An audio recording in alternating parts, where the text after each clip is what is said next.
Now listen. Yeah, that's different. That's a pop song. I'm Elvis Presley. Here is Elvis. Welcome to the Elvis Presley special. Good evening, ladies and gentlemen. Welcome to the Elvis Presley Show.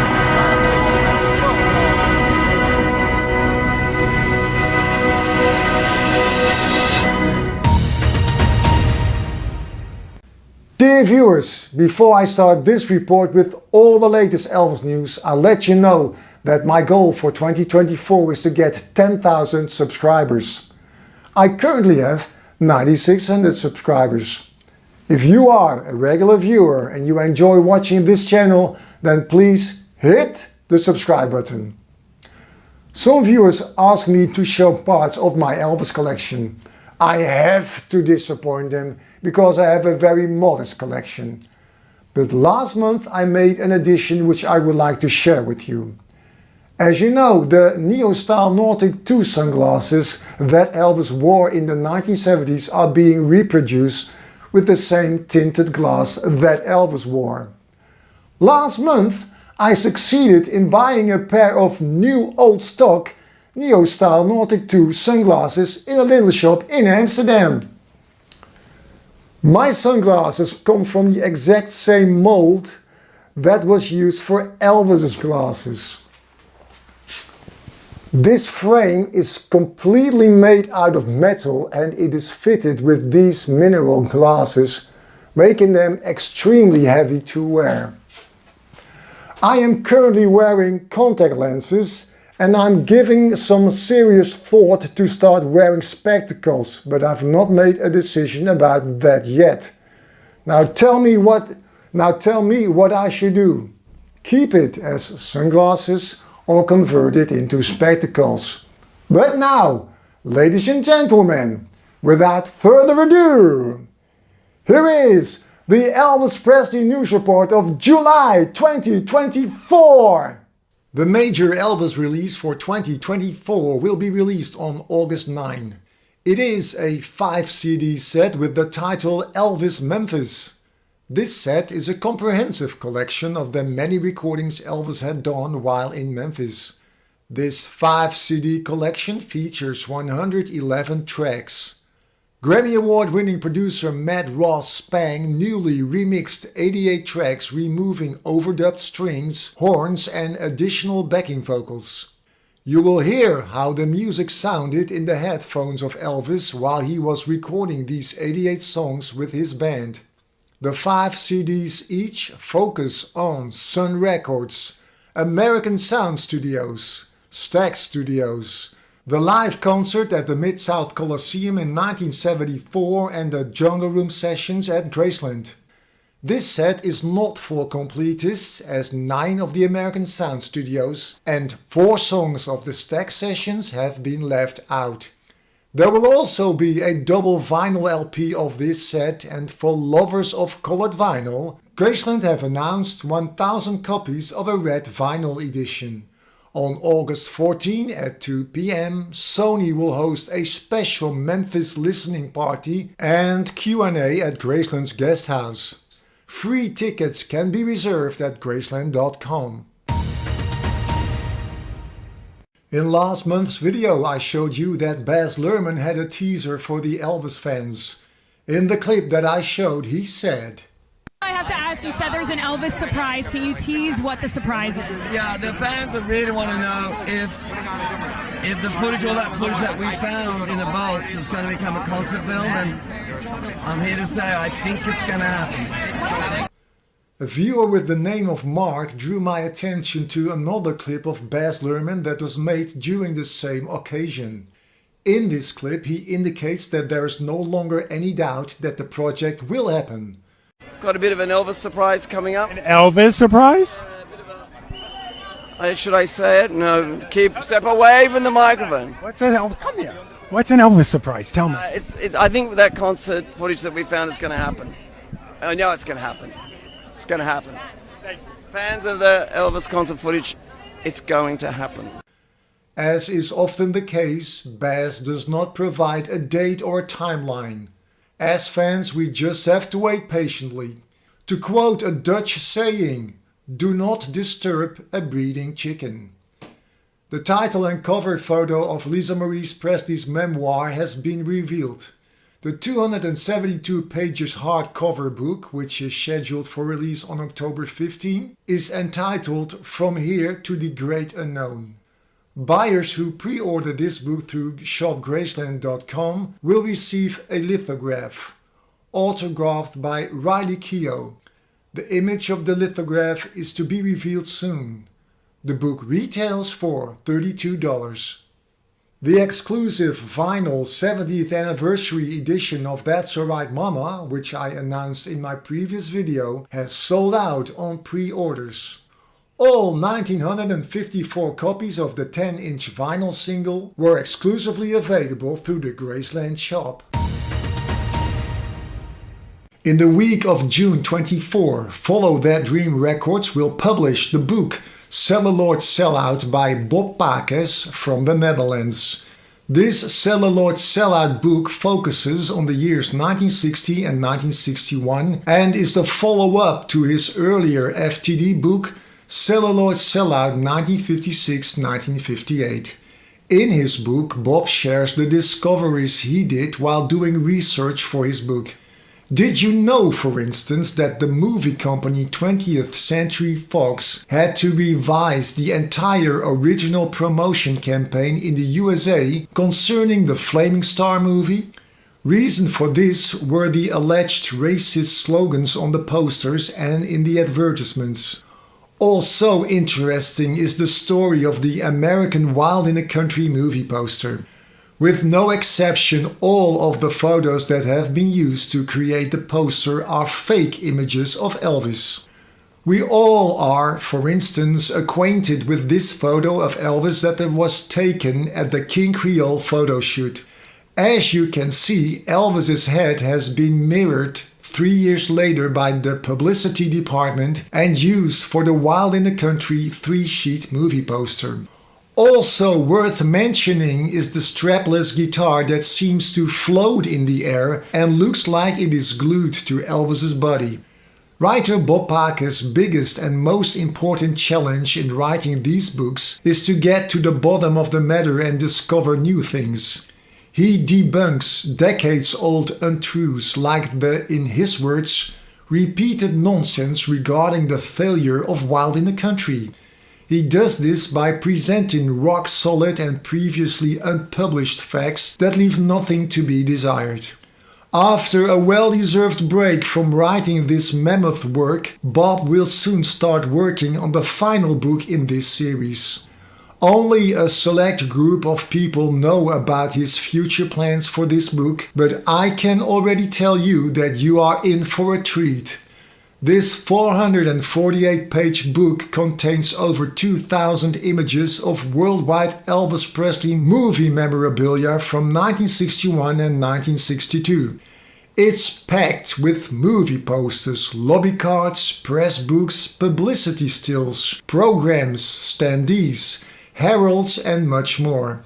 This thoroughly researched book comes with 2 bonus CDs featuring previously released movie soundtrack outtakes from GI Blues, Flaming Star, Wild in the Country and Blue Hawaii. Hi everybody! In the month of May, viewers had the opportunity to order a Happy Elvis Presley Day t-shirt. In total, I sold 22 t-shirts to people in France, England, the Netherlands, Germany, Denmark and Australia. But there was one big coincidence. From the ordering details, I discovered that 2 people from Australia lived 1 street separated from each other. I was happy to make the connection between them because they never knew about their mutual admiration for Elvis before. The next opportunity for buying t-shirts will be in 2025 at a later date to be determined. Now, apart from the trivia question, I would like to introduce a new audience participation category titled Elvis is Everywhere. Send in your photos of Elvis in public places. But there's one restriction.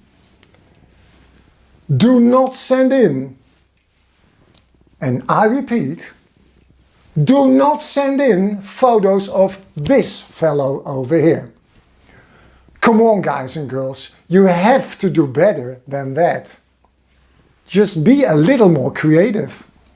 We start this month with a photo that I received from Jean-Michel from France, who spotted Elvis in the Croatian city of Split. Have you seen Elvis? Send your photo to elvisdisco@hotmail.com and write in the topic line Elvis is everywhere. On May 25, 2024, GWS Auctions held its Elvis Presley Artifacts auction. It included the most coveted ring in the Elvis Presley history. This is the very first TCB ring that Elvis had made. He gifted this ring to his bass singer J.D. Sumner on stage during the July 22nd Asheville concert in 1975. Elvis told the crowd when he handed over the ring that he had paid $40,000 for the piece. This first TCB ring has been kept in the collection of collector Mike Moon since he bought it from Sumner in the early 1980s. 4 years ago, on November 28, 2020, the ring was also on the auction block and was sold for $352,500. Now, 4 years later, somebody made a big profit, as this TCB ring was sold for $525,000. Movie company Warner Brothers has announced the release of the 1965 Elvis Presley movie Harem Scarum on Blu-ray. This is a 4K restored version using the original camera negative. The street date is July 30th. Next week, Elvis of Arabia. Dang, it's hot out here. Swedish company Pop House Entertainment are the creators of the highly successful ABBA Voyage shows in London. They are currently in talks with Sony Records and ABG, who together own the rights to Elvis' songs, image and likeness, about a commercial partnership. ABBA's Björn Ulvaeus is the founder of Pop House and hinted at the potential partnership, saying that he would like to see the young Elvis come alive again. To be clear, this news item is not about the Elvis Evolution show. It concerns two totally different companies. The Elvis Evolution show is produced by the Layard Reality Group and therefore not by the Pop House company. It's trivia time! And in last month's trivia I played you an Elvis song in reverse, but to make things a bit more difficult I played you the movie version.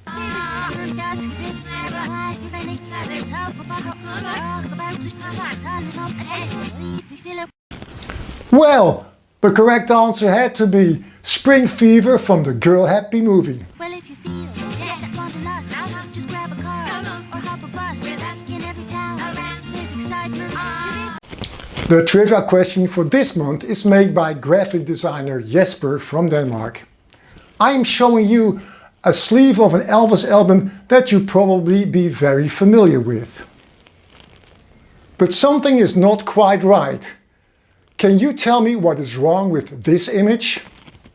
Place your answer in the comments below. Good luck, everybody! In 1968, Texas-born musician Mark James wrote a song that would become his first major hit. Hooked on a Feeling by B.J. Thomas peaked in the Billboard charts at number 5 in early 1969. In 1968, Mark James penned and recorded the song Suspicious Minds by himself, but it failed to chart. A year later, at the recommendation of Chips Moman, Elvis picked this song at his American Sound studio recordings in January of 1969, and the rest is history.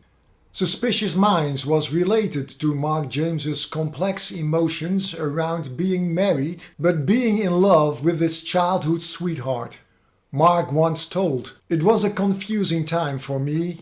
I felt as though all three of us were all caught in this trap that we couldn't walk out of. Mark James wrote more than 300 songs in a career that spanned 7 decades. His most successful composition is Always on My Mind, that would be recorded by more than 300 acts. Besides Suspicious Minds and Always on My Mind, Elvis recorded 3 more compositions of Mark James: Raised on Rock, It's Only Love, and Moody Blue.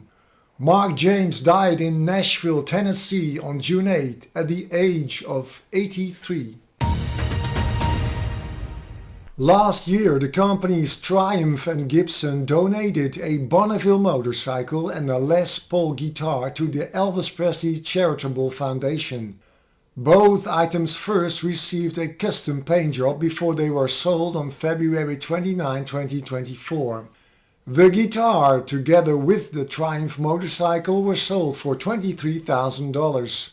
In June 2024, it was announced that Triumph will continue its association with Elvis with a Bonneville T120 Elvis Presley limited edition. This model is based on the Triumph Bonneville, of which 9 were ordered by Elvis one evening in 1965. Here is a photo of a gold 1964 Triumph 120 that is similar to what Elvis and his Memphis Mafia would have ridden back in the day.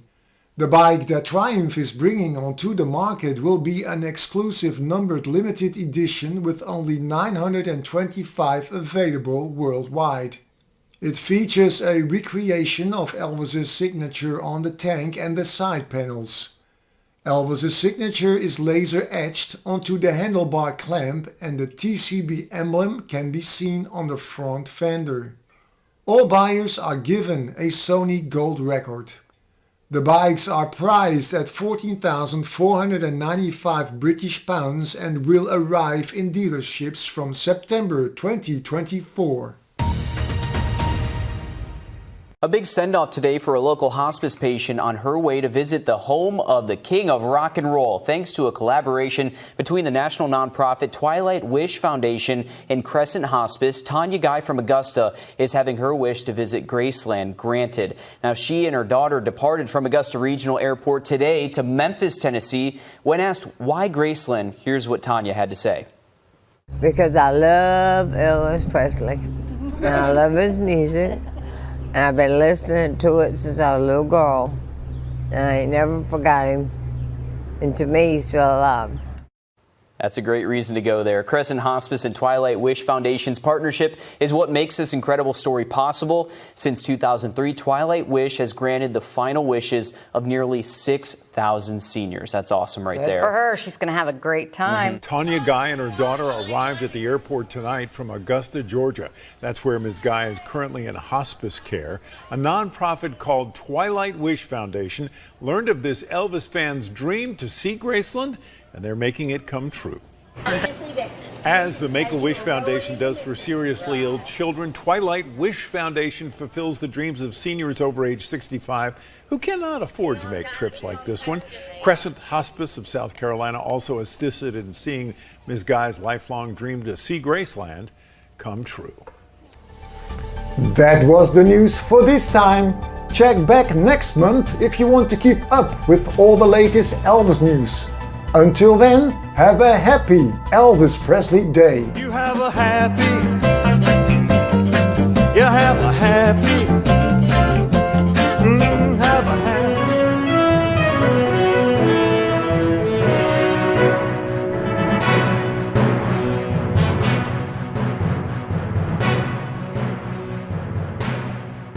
Did I hear someone say something about Elvis?